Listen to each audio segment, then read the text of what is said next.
کیا آپ نے کبھی سوچا ہے کہ قرآن پڑھنے سے کچھ لوگ کیوں بدل جاتے ہیں؟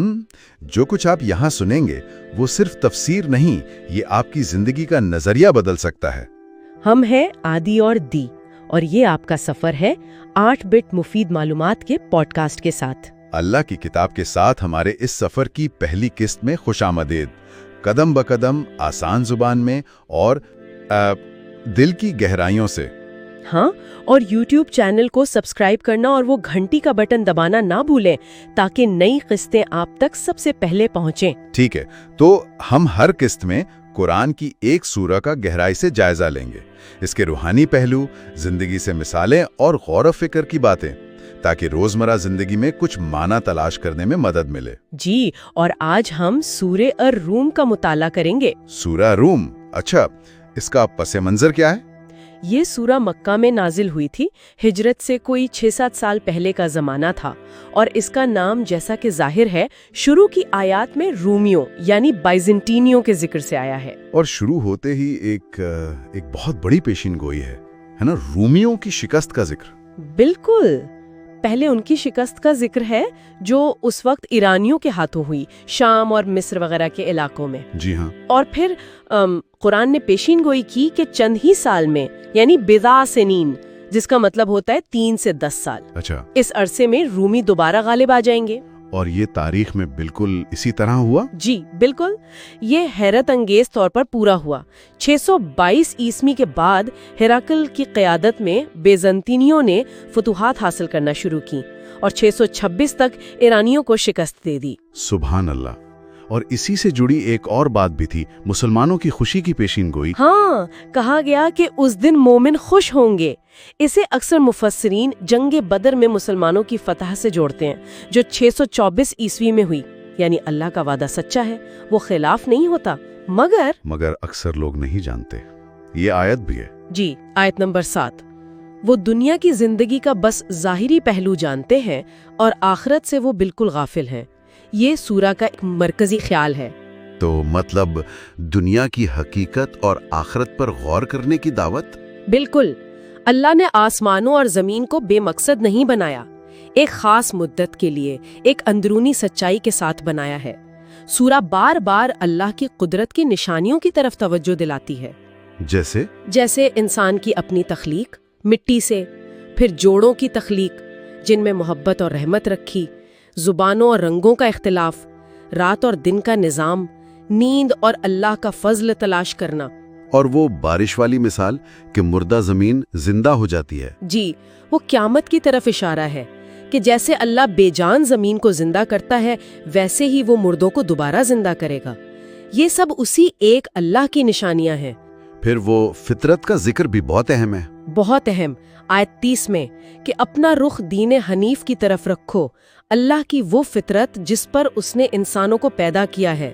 اللہ کی تخلیق میں کوئی تبدیلی نہیں، یہی سیدھا دین ہے۔ یعنی ایک بنیادی اندرونی رہنمائی جو ہر انسان میں ہے۔ جی، اور شرک سے بچنے کی سخت تاکید۔ وہ مثال دی گئی ہے نا کہ کیا تم اپنے غلاموں کو اپنے رزق میں برابر کا شریک کرتے ہو؟ نہیں، بالکل نہیں۔ تو پھر مخلوق کو خالق کا شریک کیسے ٹھہراتے ہو؟ یہ ناانصافی ہے۔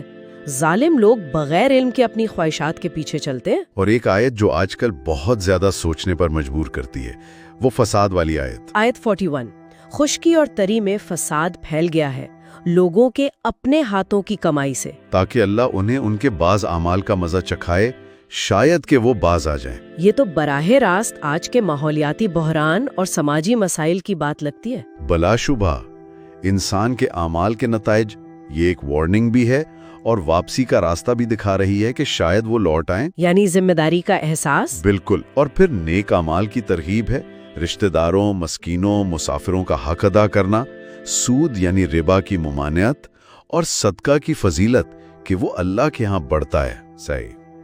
آخر میں پھر زندگی کے مراحل کا ذکر ہے، کمزوری سے طاقت، پھر بڑھاپا۔ جی، اور پھر قیامت کا ذکر کہ اس دن گنہگار مایوس ہوں گے، قسمیں کھائیں گے کہ دنیا میں بس گھڑی بھر ٹھہرے تھے۔ لیکن اہل علم و ایمان کہیں گے کہ نہیں، تم تو اللہ کے لکھے ہوئے کے مطابق یوم بیس تک ٹھہرے رہے، یہی وہ دن ہے۔ ہاں، اور اس دن ظالموں کی معذرت قبول نہیں ہوگی۔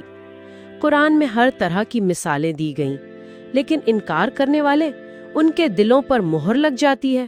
تو پیغام واضح ہے، صبر کرو، اللہ کا وعدہ سچا ہے، اور جو یقین نہیں رکھتے ان کی باتوں سے پریشان نہ ہو۔ بالکل۔ اب ہم سورہ الروم سے متاثر وہ دعا پڑھتے ہیں۔ ابدی کی طرف وارسی کی دعا، سورہ الروم سے متاثر، ایمان کی روشنی کی تلاش۔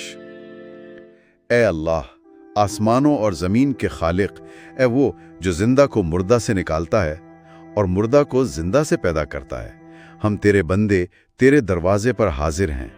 اے رب، جس نے ہمیں سورہ الروم میں یاد دلایا کہ اکثر لوگ اس دنیا کی ظاہری زندگی سے واقف ہیں لیکن آخرت سے غافل ہیں، اے رب، ہم تجھ سے دعا کرتے ہیں کہ تو ہمارے دلوں کو اس تاریک جہالت سے نکال کر اپنے نور سے منور فرما۔ اے مہربان رب، پاکستان کے لوگوں کو ایسا دل عطا فرما جو دنیا کی چمک دمک میں کھو نہ جائے بلکہ تجھ سے جڑنے کی آرزو رکھے۔ اے وہ جس کی مدد سے رومی فتح یاب ہوئے، ہمیں دنیا کی آزمائشوں، تاریکیوں اور غیر یقینی کے سمندر سے نکال کر ایمان، یقین اور امید کے ساحلوں تک پہنچا۔ ہمارے دلوں میں تجھ پر کامل ایمان پیدا فرما تاکہ جب مصیبت آئے تو ہم تیرے وعدوں پر قائم رہیں، اور جب سکون ملے تو ہم شکر گزار ہوں۔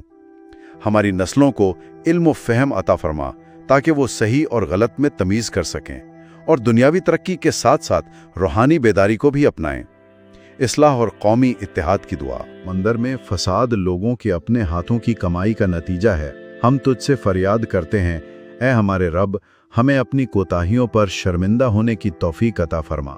ظلم، بدعنوانی، ناانصافی اور فرقہ واریت کے بادل جو پاکستان پر چھائے ہوئے ہیں، انہوں نے ہمیں ڈھانپ لیا ہے۔ اے اللہ، ہمیں متحد فرما جس طرح تو نے اپنے حکم سے آسمانوں اور زمین کو قائم کیا۔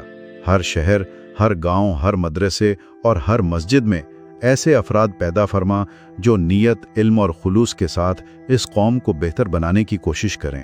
اے اللہ، ہمیں ایسے رہنما عطا فرما جو تیری رضا کے طالب ہوں، اور ایسے عوام جو دنیا کی ذمہ داریوں کو دین کی سچائی سے سمجھیں۔ ہمیں ایسی بصیرت عطا فرما کہ ہم ترقی کو صرف مادی معیارات سے نہ ناپیں بلکہ اسے روحانیت، انصاف اور اخلاقیات پر مبنی بنائیں۔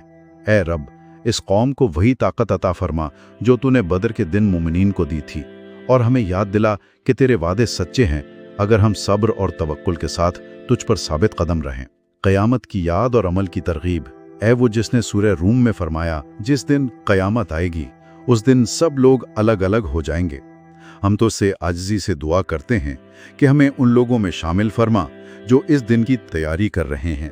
اے اللہ، ہمیں وہ بصیرت عطا فرما جو زندگی کے عارضی فوائد کے پیچھے چھپے انجام کو دیکھ سکے۔ ہمیں یاد دلا کہ زندگی صرف ایک گھڑی کی ہے اور ہم تو اس سے غافل نہ ہوں۔ اے سب سے مہربان، ہمیں اس دن عمل کرنے کی توفیق عطا فرما جب نہ مال کام آئے گا اور نہ اولاد، سوائے ان کے جو پاک دل کے ساتھ تیرے پاس آئیں۔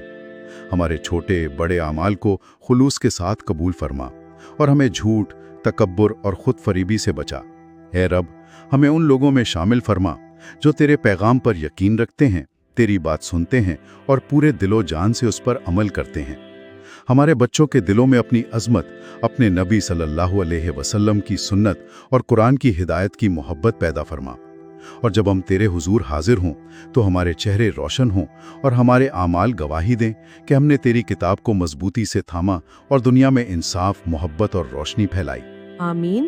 اس سورہ کا خلاصہ اور اہم نکات جاننے کے لیے قسط کی تفصیل ضرور دیکھ لیجیے گا۔ جی، یہ ہم سب کے لیے جو سن رہے ہیں نور اور خیر کی شروعات ہو۔ آئیے اس بابرکت سورہ کے ساتھ اپنا سفر شروع کرتے ہیں۔